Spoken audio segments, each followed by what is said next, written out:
tutuukako wano ku mpewo za GTV. Wakiwa jalla waala atuwadde ekyengera kino okubeera nga tubatuusaako ebyo byonna bye tusobola okubatuusaako mu kubeera nga tubatuusaako waswaya za wakitiibwa Allahu jalla waala.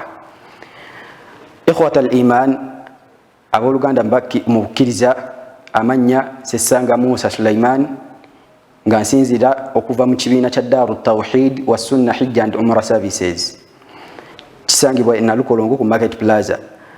Abooluganda bakkiriza, nandiyagadde tubeere nga tuyisaamu mu mbeera butya bwe tusiibula Ramadaani eno na butya bwe tugenda okuwangaala oluvannyuma lwa Ramadaani.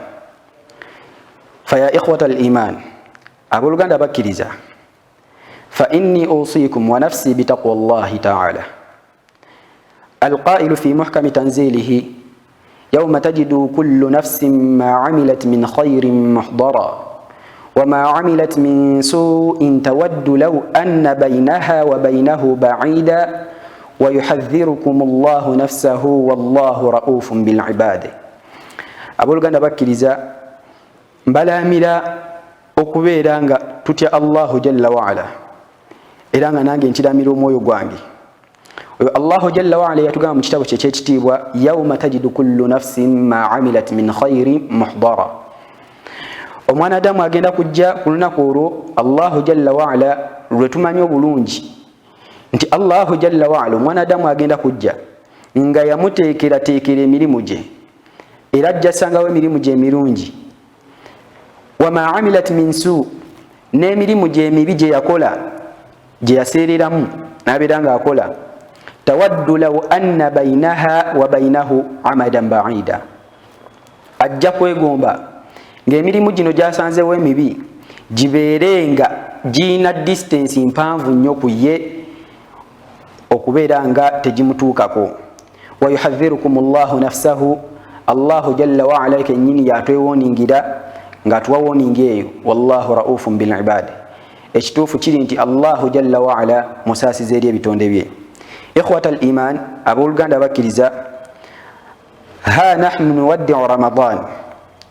Essaawa eno tuli mu kubeera nga tuwinding up, tuli mu kusiibula omwezi gwa Ramadan. Istaqbalnahu bil ams, twagutandika mabegakaawo kati nnyo kaseera mpawo kaaga, naye Allahu jalla waala agutwala n'aguvuga ng'era we yatugamba mu Qur'ani y'ekitiibwa ayyaman ma'dudat, nti zino ennaku mbale bubazi. Ayyaman ma'dudat, nnaku mbale bubazi, nga kyategeeza mu kyo nti zijja kubeera nga zitambula ewatali kubeera nti mweraliikirira, wabula Allahu jalla waala azitambuza ne zituuka ekiseera ne ziggwayo.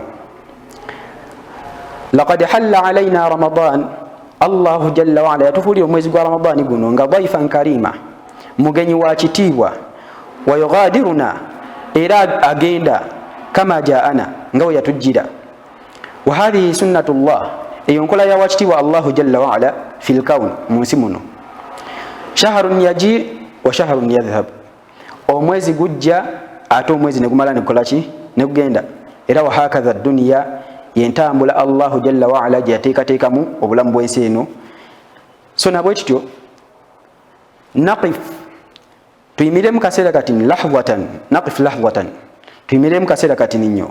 Wa nahnu nuwaddi'u Ramadan, nga ekitu kyetufumuitirizaako katini okubeera nga butya bwe tusiibula omwezi gwa Ramadaani guno. Linas'ala anfusana, twebuuze, maadha qaddamna wa maadha fa'alna fi Ramadan, kiki kyetukoze era biki ebyo Allahu jalla waala bye tumukoledde nga tukola ku Ramadan. Hal sumna haqqa siyam, tusiibye bulungi nga we tulina okusiiba. Wa hal qumna haqqa alqiyam, tuyimiridde salatu tarawehi tugisadde okuva ku ntandikwa era nga tugisala khalisatan lillah, nga tugisala ku lwa wakitiibwa jalla waala nga we tulina mu butuufu bw'ogiyimirira. Hal tahaqqaqat fiina alhikma,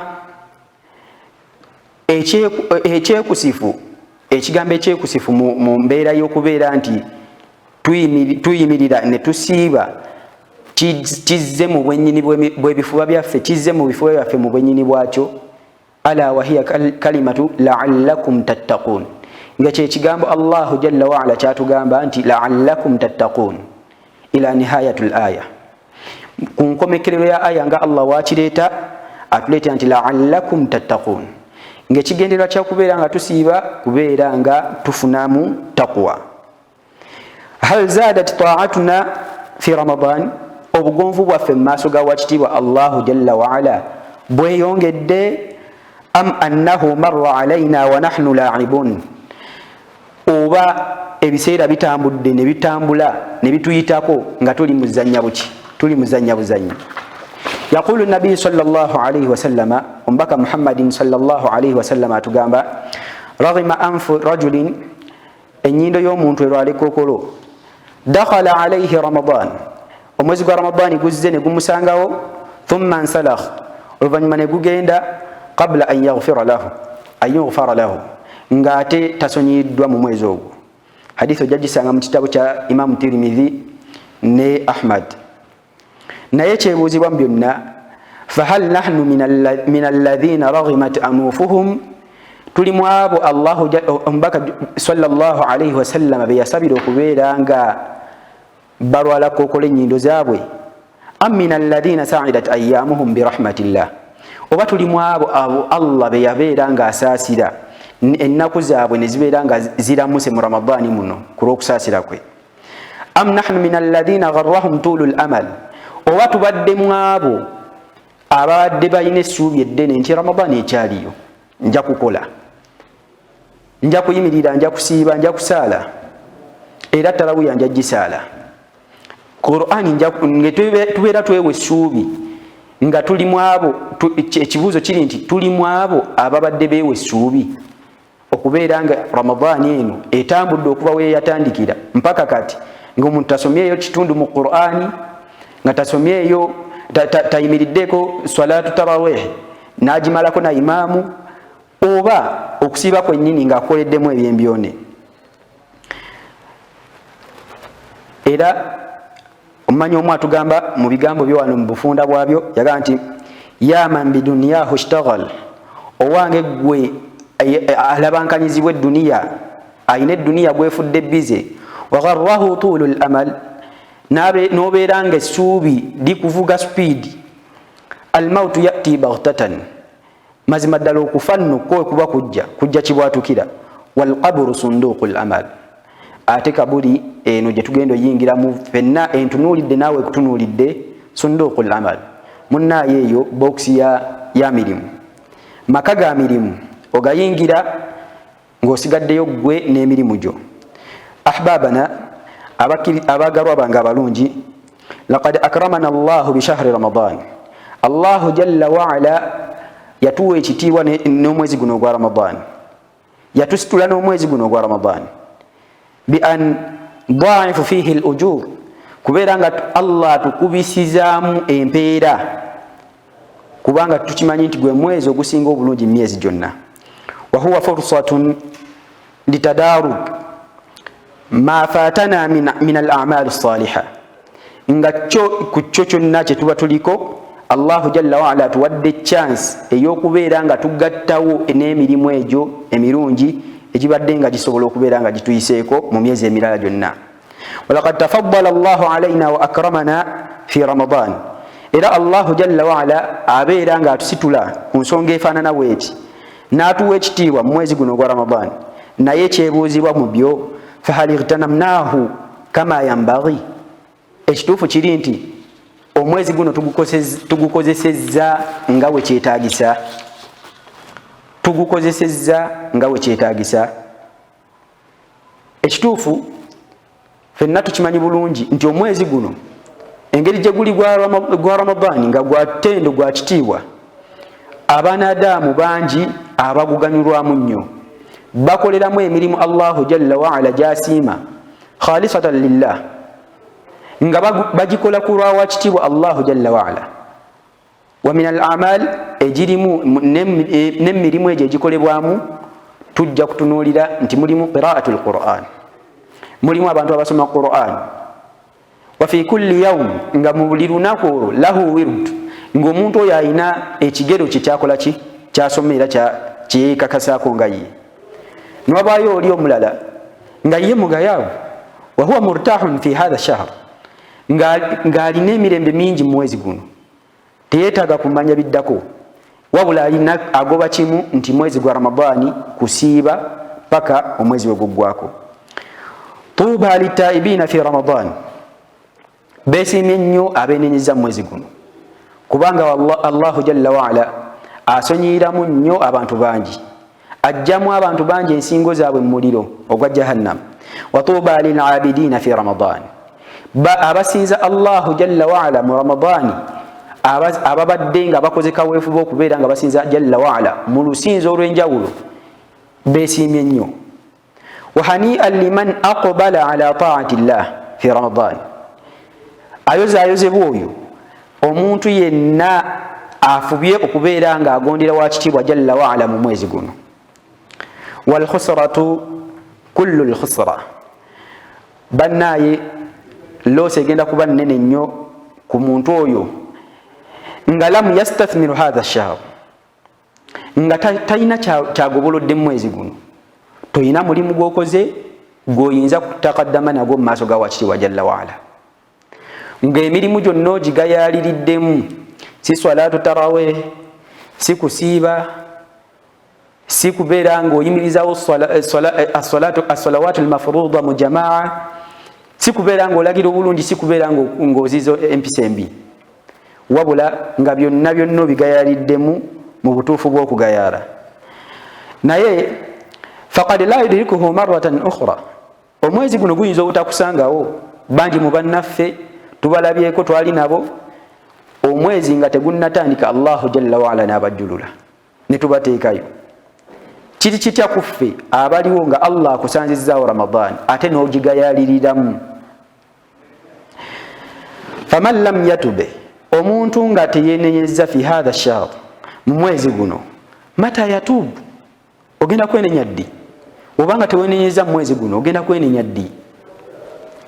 Oba tokozesezza furusu eno, chansi eno, kwenenyeza Allahu jalla waala, ogenda kwenenya ddi? Kubanga okimanyi bulungi, nga nange nkimanyi bulungi nti Allah mu mwezi guno ayitiriza okubeera nga asonyiwa n'okusaasira kwe kuba kungi nnyo. Waman lam yarji ila ta'ati rabbih fi Ramadan mata yaub, omuntu yenna atadda eri kubeera nga agondera jalla waala, Allahu jalla waala, olowooza ddi lw'onaakikola? Onaakikola ddi? Kubanga ensonga zino wozitunuulira, tawuba weebe ng'ogikoze tosobola kugikola wa illa ng'obeera ng'odda omutima gwo gubeera nga gugondera ebigambo bya wakitiibwa Allahu jalla waala, n'ogondera amateeka ge n'ossa mu nkola, ate ne weewala ebyo Allahu jalla waala byaziiza. Waman lam yarji waman lam ya'khudh bihadhin, ate omuntu yenna oyo atafunamu mugabo mu Ramadani muno, mu biro bino, min hadhihi layali mata yahsulu ala al-matlub, mu biro bino wootafunamu mugabo n'otasaba wakitiibwa Allah wo ebyo byewandyetaaze nga ggwe omwanadamu, ku ebyo byetaago byoyagala Allahu jalla waala ayingiremu akumalire, olowooza onaatuuka ddi ku golozi zo? Tukozese ennaku zino 10 ezibulayo okubeera nga tutuuka ku golozi zaffe, kubanga ekituufu kiri nti ennaku zino 10 ffenna tumanyi nga mulimu ekiro, ala wahiya lailatul qadr, nga mulimu ekiro ekyo kyekya lailatul qadr. Lailatul qadr khairun min alfi shahr, kisinga ebiro 1000, emyezi 1000. Nga nabwe kityo ekiro ekyo tumanyi bulungi nti omuntu yenna Allah singa kikwatiriza ng'okola ekintu ekyo, Allahu jalla waala awandiika buwandiise ekintu ekyo ne kikakata. So nabwe kityo tukozese obwetaavu bw'ebiro bino twanje ensonga zaffe maaso ga wakitiibwa Allahu jalla waala. Ayuha al-ahibba, abaagalwa abalungi, wa maadha ba'da Ramadan, kiki tusuubira okuzzaako nga Ramadan ewedde?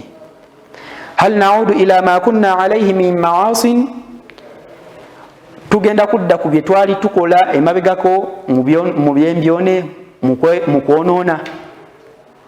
Wa tarki lil faraid, n'okubeera nga tuleka ebyetteekwa Allahu jalla wa ala byayagala. Abantu bangi mu bavubuka, abantu bangi mu basajja bakulu, mu bakyala abakuliridde, ng'ebyetteekwa oluvannyuma lwa Ramadan bagenda kubeera nga babirekawo. Kyokka ate abavubuka bangi mu bavubuka nga bagenda kuddayo nnyo oluvannyuma lwa Ramadan okuggwako. Kathirun hum alladhina yaqbaluna ala at-ta'ati fi Ramadan. Abantu bangi bagonda nnyo mu Ramadani muno. Mu Ramadani muno ng'etandise bagonda nnyo ne bagondera wakitibwa Allahu jalla wa ala. Min salatin wa sadaqatin wa qira'atin lil Qur'an. Nga bayimirizaawo esswala, okuwaayo bawaayo, baweerayo mu bungi, ng'empaayo yaabwe si y'emu n'ey'ennaku ezisigadde. N'okubeera nga bagezaako okubeera nga basoma Qur'an, bakola kaweefube kusoma Qur'an mu mwezi guno ogwa Ramadan. Walakinnana najiduhum, ekyewuunyisa mu byonna abantu bano tubasanga in yanqadiya Ramadan, Ramadani weggweerako bweti, yudayyi'u salawat,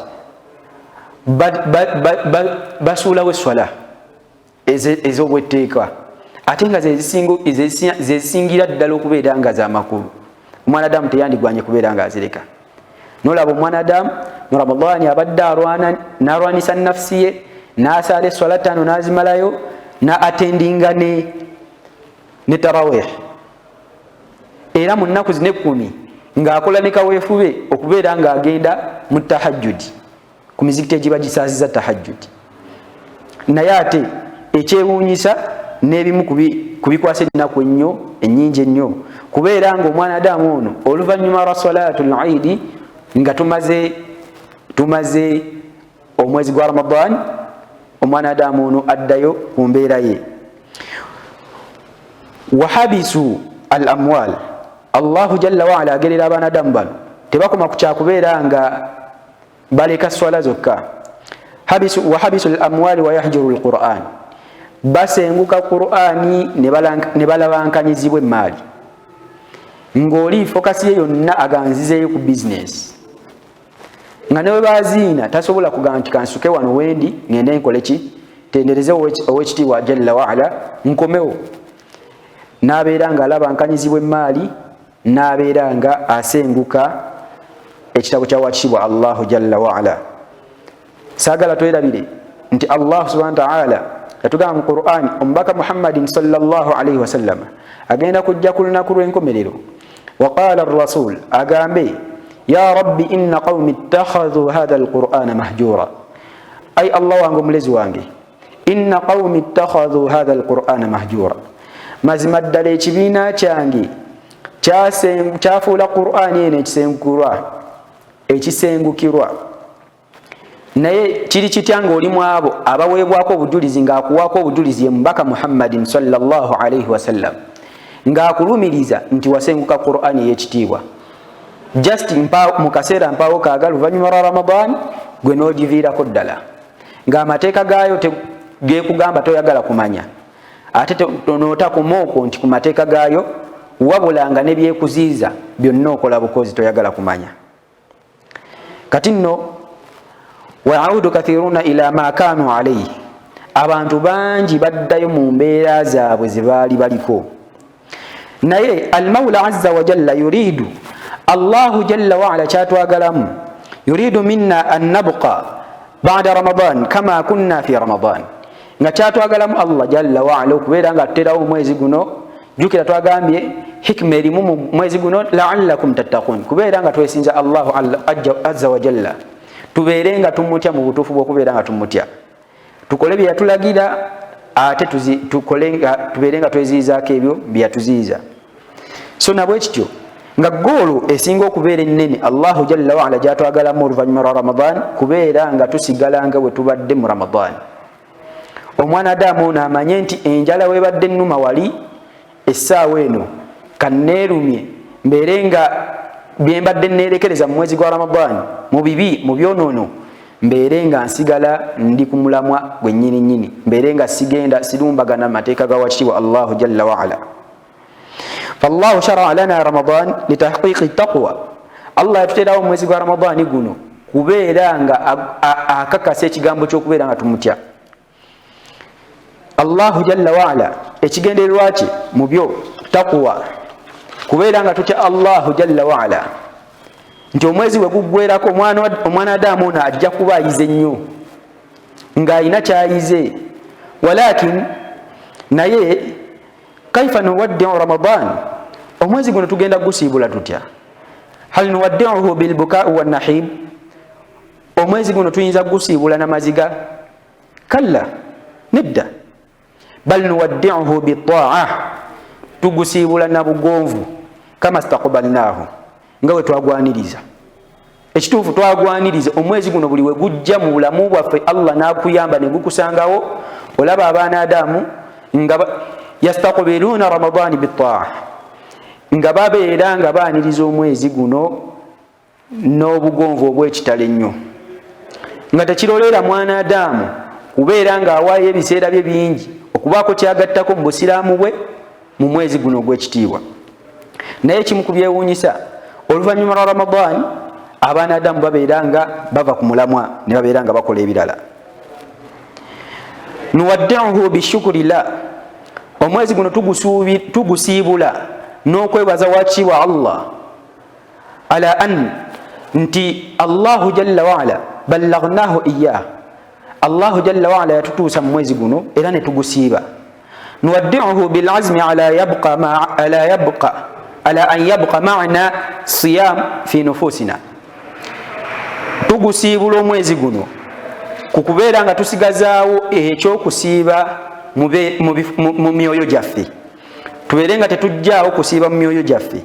Okusiiba kubeere nga zezimu mu ibadaati ze tutambuliramu mu buli mbeera zonna. Nuwaddi'uhu biziyadati ttaa'aati, omwezi guno tugusiibula nga twongeramu okubeera nga tugondera wakitiibwa Allahu jalla wa ala, wathabata alaiha, n'okunywerera ku nkola eyo ey'okubeera nti tunyweredde ku nkola y'okubeera nti tugondera Allahu jalla wa ala, n'okuteeka emirimu gye n'ebiragiro bye mu nkola. So nno nabwe kityo, ala tarawna nabiyya sallallahu alayhi wa sallama, abaffe temulaba nabbi Muhammadin sallallahu alayhi wa sallama wa sahabatihi alkiram n'abasahaba be ab'ebitiibwa, kanu yukthiruna min at-ta'at, bayitiriza nnyo okubeera nga bagonda fi awakhir Ramadan, mu nnaku zino 10 ezisembayo. Naye olaba omwana Adamu nga mu nnaku zino zennyini 10 ezisembayo afa ssanyu ekitandibadde kibi, kubanga tetugenda gusiibula n'amaziga, naye afa essanyu olw'okubeera nti agumaliriza ng'ekiri mu nniya ye kubeera nga addayo mu mbeera gye yabaddeko. Ekyandibadde nti kyetwandibadde tuyigamu ekikulu kubeera nti buli wemba ngenda okusiibula omwezi gwa Ramadani guno, nkakasa nnyina kyennyongedde mu bulamu bwange mu kugondera wakitiibwa Allahu jalla wa ala, ne kubeera nti tunywerera ku ebyo bye tubadde tuyimirizaawo mu bulamu bwaffe, bye tubadde twongedde mu ibadaati ezo ze tubadde tetukola. Era Allahu jalla wa ala awo aba ayina eddaala lyakusituddemu nga ggwe omukkiriza. Wa nahnu nuwaddi'u Ramadan, era ffe tusiibula omwezi gwa Ramadan, nad'u Allah, nga tugusiibula tusaba wakitiibwa Allah an yataqabbala minna wa minkum, okubeera nga Allah akkiriza omwezi guno okuva gye tuli nammwe. Wa nasta'iddu, era netwetegekera linaila aljaizati alula walfarhatu alula allati wa'adana Allah subhanahu wa ta'ala, aina akaseera ako Allahu jalla wa ala akessanyu ke yayogererako mu hadith emu nanti lisaimi farhatani, farhatu inda fitrihi, omusibi alina ensanyuka za mirundi ebiri. Ensanyuka esooka yeyokubeera nga omwana Adamu ono ali mukubeera nga ali mu kaseera k'okusiibuluka. Naye ekikulu kya byonna mu byo okubeera nti twetegese olwetegeka olumala, olwetegeka olusinga obukulu, olwetegeka olusinga okuba olunywevu, kukubeera nga tetulekeredde ebyo Allah byagasse mu ibadaati ze tubadde tukola, n'okubeera nga tunywezaawo ebyo Allahu jalla wa ala byatuwadde mu ibadaati. n'okubeera nga obugonvu tubutwalira ddala nti Allahu jalla wa ala yeetaaga bagonvu n'obugonvu mu mitima gyaffe. Era Allahu jalla wa ala kwe kutugamba nti omusiraamu oba omusiibi yenna abeera nga alina ensanyuka ez'emirundi ebiri, ng'ensanyuka ezo ke kaseera omwanadamu ono kabeereramu nga asiibulukuka. Hani'an lakum, okuyozaazibwa kuli gye muli. Naila alfarhatu alula, omuntu yenna eri oyo abo bagenda okubeera nga banoonya essanyu erisooka. Farhatu al-Eid, ssanyu lya Idi. Wanudhakiru anna al-Eida indana ibada, era nga kyetubajjukiza mu byo nti Idi eno gye tuli ngaffe abantu abakkiriza ibada.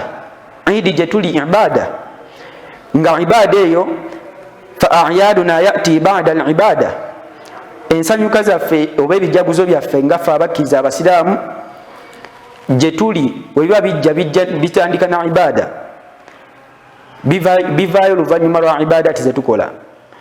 Eidul Fitr, Idi gye tugendamu ya Fitr, ya'ti ba'da siyam, eyo Idi yo nga yo ejja luvannyuma lwa kubeera nga tusiiba. Wa Eidul Adha, ate Eidul Adha yo ya'ti ba'da al-hajj, eyo ejja luvannyuma lwa hijja mu biseera bya Dhul Hajj. Wa aidan bidayatan, ne mu ntandikwa y'ebikujjuko byaffe, a'yaduna ibadatan wa hiya salatu al-Eid, ebijaguzo byaffe tubitandika na swala na ibada. Fayabda'u naharuna bil ibada, emisana gaffe ne gabeera nga gatandise n'okubeera nga tusinza Allahu jalla wa ala, tukola omulimu. Wabaawo omulimu gwe tuba tukola okubeera nga Allahu jalla wa ala atuteerawo ebikujjuko byaffe, era nga Allahu jalla wa ala yennuŋŋamya ye gye yatuteekadawo oluvannyuma lw'okusiiba yatugamba nti walitukabbiru llaha ala ma hadakum wa la'allakum tashkurun. Yali ategeeza ku lunaku olwa Eid okubeera nga tubeera nga tuleeta takbiratul ihram wa la'allakum tashkurun, n'okwebaza ebyo Allahu jalla wa ala byaba atukoledde mu biseera bya Ramadan. So nabwe kityo abooluganda abakkiriza tubeere nga tufubanga we tusobola okubeera nga we tuba twetegese olunaku lwa Eid tetwonoona bye twonoona, ebyo bye tubadde tuluubiridde ne bye tuyongeddeko tetubeera nga ate tubidayaa. Njagala tutwala ekigambo kino, alaysa qaalu, bannaye tebagamba laysa al-Eid bilabsi al-jadid, Eid eno teriiwo okubeera nga omuntu ayambala lugoye lupya. Wa innama al-Eid, naye ddala Eid eno gye mulaba, liman ta'atuhu tazid, ebeera nga egasa oyo abeera nga aganyuddwamu mu kubeera nga agondera Allahu jalla wa ala. Nabwe kityo twongere mu kugondera Allahu jalla wa ala, gy'okoma okugondera Allahu jalla wa ala, ekyo kijja kubeera nga kikulaga gwe kennyini nti Ramadaani yo ezitowa era erina kyekongedde mu bulamu bwo. Wa nuhadhiru min anna shayatin, tutuusa okubeera nga tubategeeza ensonga eno nti shayatin zigenda kubeera nga tutulaku min asfadiha lailatul Eid, zigenda kubeera nga zikonkona nga ziyingirawo mu miryango gy'abannyini gyo ku lunaku lwa Eid, ku kiro ky'olunaku lwa Eid zigenda kubeera nga zijja. Fanuhadhiru anfusana wa ahlina, tubeere nga ffe kennyini twewaza ensonga eyo n'abantu baffe, tubeere nga tugibeewaza.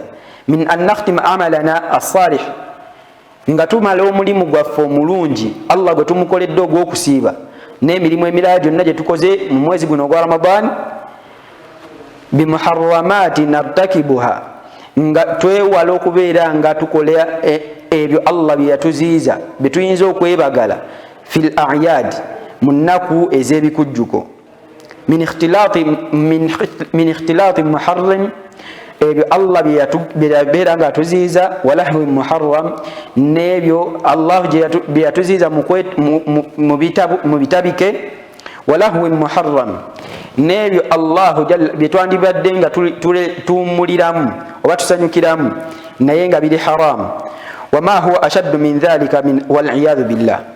Bannaye kyandibadde ekintu ekyo temulaba nga kyekisinga okubeera ekibi, era nsaba wakiba Allahu jalla wa ala abeere nga akitutaasa. Fanakuna ka amthali allati naqadat ghazlaha wa abtalat amalaha. Tubeera nga abali mu kifaananyi ky'omuntu abadde afubye okubeera nga ateekawo kaweefube gw'ataddewo, ate emirimu gye ne gimala ne gibeera nga gifa. Aadana Allahu min dhalik. Allahu jalla wa ala abeere nga atutaasa ku nsonga efaanana bw'etyo.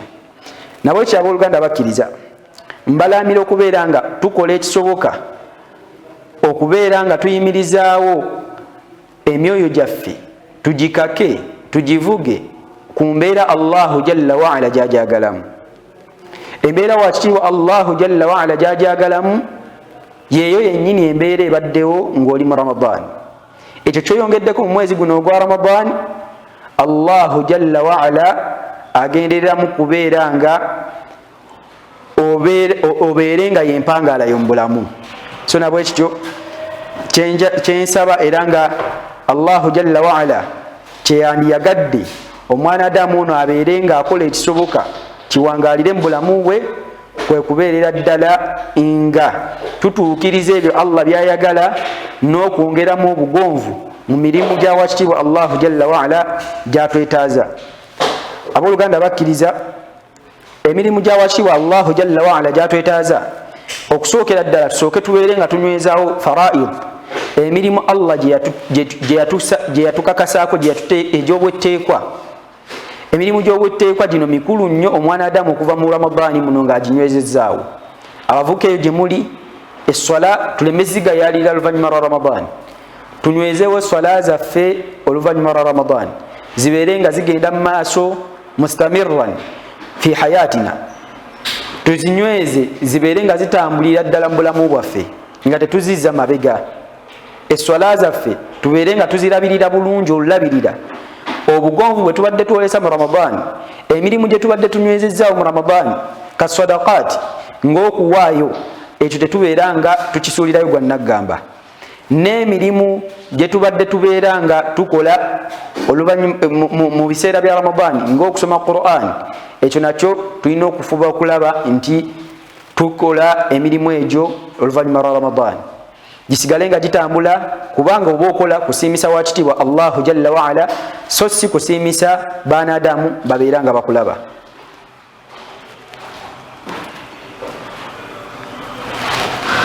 Alhamdulillah, ensonga ezo zibadde waadih era nga zitambuddeko ekisinga okubeera nga kyekisinga obukulu.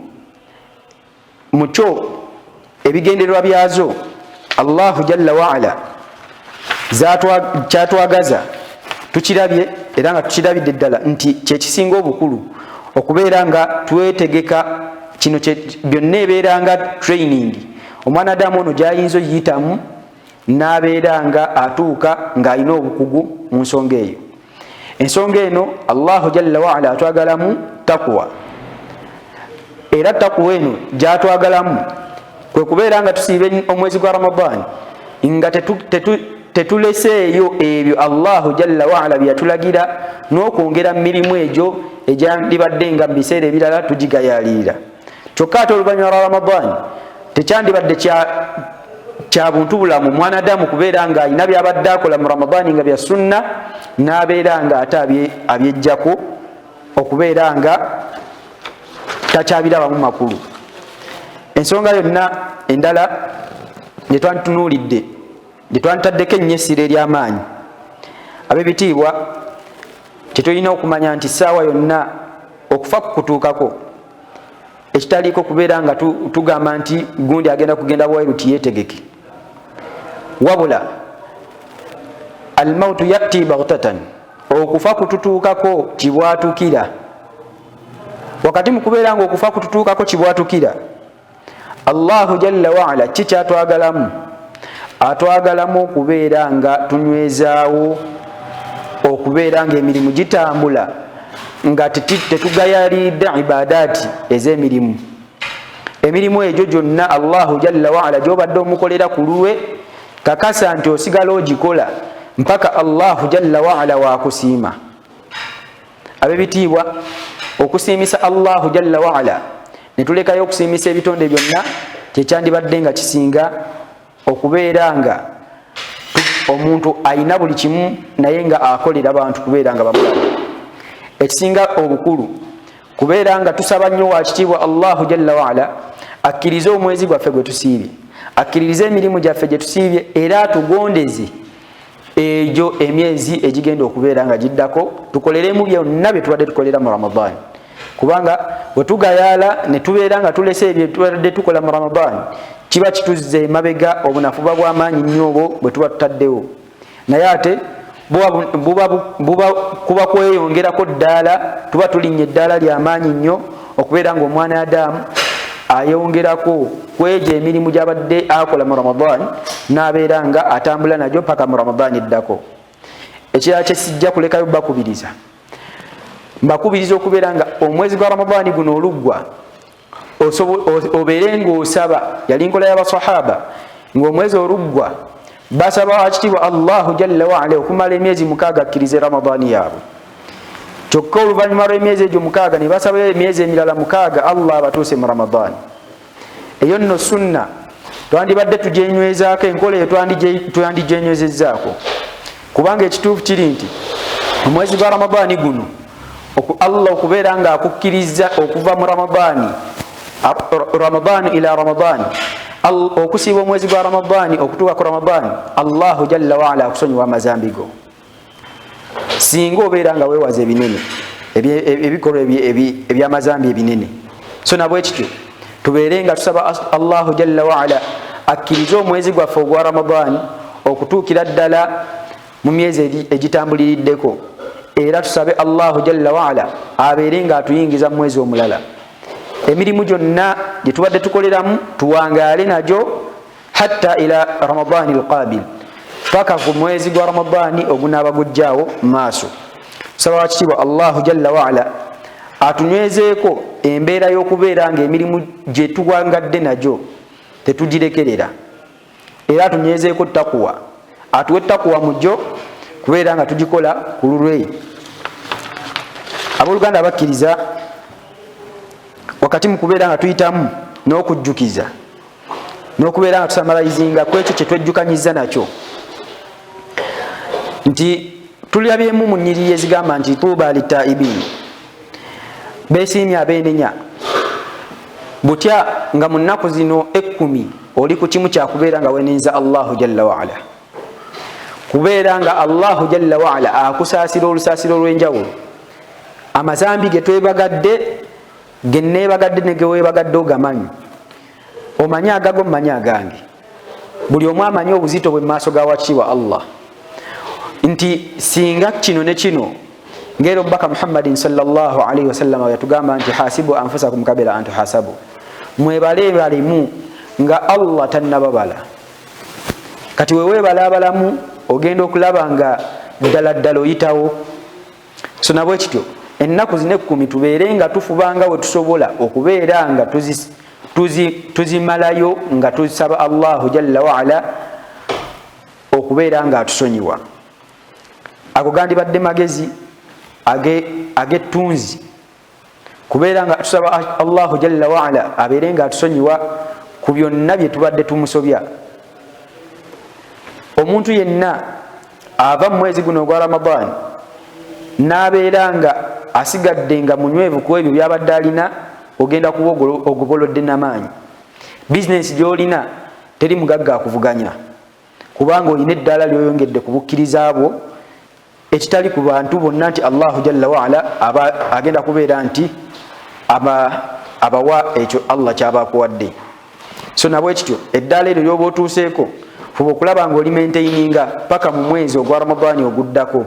Fuba okulaba nga eddaala eryo oli maintaininga akaseera akasinga obunene ku lyo, eddaala eryo li maintaininge paka Allah hatta yatika al-yaqin, okutuuka Allahu jalla wa ala wa kutuusaako okufaako. So nandyagadde okubeera nga mbasibirira entanda nti Allahu jalla waala aliwedde okubeera nga asonyiwa omwanadamu ebbanga lyamala ng'omwanadamu ono teyeegayaliridde nga yeesabira Allah okubeera nga amusonyiwa. Nsonga nyingi nnyo Allahu jalla waala zatunuulira mu bulamu bw'omwanadamu, naye omwanadamu weyeewaayo n'abeera nga asaba Allahu jalla waala amusonyiwe, ne Allahu jalla waala ensonga agikola. So nabwe kityo ab'ebitiibwa bakkiriza tubeere nga tukola kaweefube mu kubeera nga twenenyeza Allahu jalla waala n'okunywezaawo emirimu, okubeera nga emirimu gye tubadde tuliko tegidda mabega nnyo. So nabwe kityo mbakubiriza nga nange neekubiriza okuba ng'emirimu tugiwa omulamu omunene, tutunuulire emirimu naddala egy'obwetteekwa tegidda mabega. Tufube okulaba nga emirimu gy'obwetteekwa nsonga nkulu nnyo mu bulamu bwaffe. Emirimu gy'obwetteekwa tegigenda kubeera nga gituseererako oluvannyuma lwa Ramadaan. Emirimu gy'obwetteekwa gino tufube okulaba nga Allahu jalla waala agitufuulira emyangu, era tusabe nnyo Allahu jalla waala emirimu gino agituweemu obulungi, agitwanguyirize mu bulamu bwaffe, kubanga omuntu yenna anaavaayo ng'agirina nkiddamu nti eddaala oba oyina kyoyongeddeko mu bukkiriza bwo. Emirimu gino wetubeera nga tugirina Allahu jalla waala ng'agituwadde bulamu bwaffe, empangala yaffe nebeera nga emirimu gino egibadde mu Ramadaan gye tukola ne baada Ramadaan, oluvannyuma lwa Ramadaan tujja kuba tugobolodde tijaratan lan tabuur, bizinesi ekyettunzi ekitagenda kubeera nga kisaanawo. So nabwe kityo ab'ebitiibwa njagadde tumanye nti Allahu jalla waala ensonga ya takwa yagikkaatiriza mu kitabo kye ekyekitiibwa naddala mu mwezi guno ogwa Ramadaan, ng'ekigendererwa kya byonna ekikulu kubeera nga omwanadamu byonna byakola mu mwezi guno ogwa Ramadaan ng'abikola ku lwawo kitiibwa Allahu jalla waala, n'oluvannyuma lwa Ramadaan kibeere bwe kityo, abeere ng'abikolera ddala ng'abikola ku lwawo kitiibwa Allahu jalla waala. So si kubeera nga twesuulirayo obugayaavu obwa waggulu ennyo ne tutandika kubeera nga tugayaala oluvannyuma lwa Ramadaan. Kikulu nnyo kubeera nga omwezi gwa Ramadaan guno tubeera nga wetugufuluma emirimu gyo gisigala nga gyeyongerayo gisigala gitambula. Ab'ebitiibwa bakkiriza ensonga yaffe okubeera nga twejjukanya esinga obukulu ennyo kubeera nga omwezi gwa Ramadaan guno tuguwa obudde bwe tuguwadde nga n'okwejjukanya kwe twejjukanyamu kubeera nga wano mu kumaliriza, kubanga Allah atunuulira nnyo emirimu nga giggwa, wano mu kumaliriza ate wetwongereramu amaanyi. Kaseera katini nnyo kugenda kuba guwedde, naye mu kaseera kennyini akasigaddeyo ijtihaadi kaweefube effort gy'oyinza okuteekamu Allahu jalla waala gy'ayinza okusinzirirako ate nakkiriza okusiibako, nakkiriza emirimu gyo gyonna gy'okoleddemu. So nabwe kityo ab'ebitiibwa tukole ekisoboka okubeera nga emirimu gyaffe tegidda mabega, tuyongeremu amaanyi mpaka nga Ramadaani Allahu jalla waala agitugjeeko. Naye wamala okubeera nga agituggyako nti eweddeko, tukole kaweefube okubeera nga tumaintaininga ebyo bye tubadde tukoleramu, Allahu jalla waala asobole okubeera nga atugasa nabyo insha Allahu taala. Ab'ebitiibwa bakkiriza ensonga zaffe kyetuyinza okubeera nga tufundikira nakyo kubeera nga tusaba wakitiibwa Allahu jalla waala okubeera nga atusaasira, akkirize okusiiba kwaffe, akkirize okuyimirira kwaffe, emirimu gyaffe gyonna gye tukoleddemu abeere nga agikkiriza, abeere nga atuteekamu abo abantu ababeera nga basiibye Ramadaani n'agikkiriza. Era Allahu jalla waala ow'ekitiibwa tusaba abeere nga atuteramu baraka mu byonna bye tubadde tukoleddemu mu mwezi guno ogwa Ramadaan. Abeere nga atusaasira ku nsonga yonna naddala ey'emirimu, ebeere nga esigala egenda mu maaso, kubanga Allahu jalla waala emirimu gino gyasinga okubeera nga agenda tunuulira oluvannyuma lwa Ramadaan ne mu Ramadaan. So emirimu gino tufubenga tusobola tubeerenga tugimaintaininga tuleme kubeeranga tugigayalira oluvannyuma lwa Ramadan. Emirimu gyonna tusaba wakiwa Allahu azza wa jalla abeerenga agituteeramu baraka, abeerenga atwanguyiriza byonna. Saba Allah akkirize emirimu gyaffe. Wassalamu alaikum wa rahmatullahi wa barakatuhu. ربنا آتنا في الدنيا حسنة وفي الآخرة حسنة وقنا عذاب النار.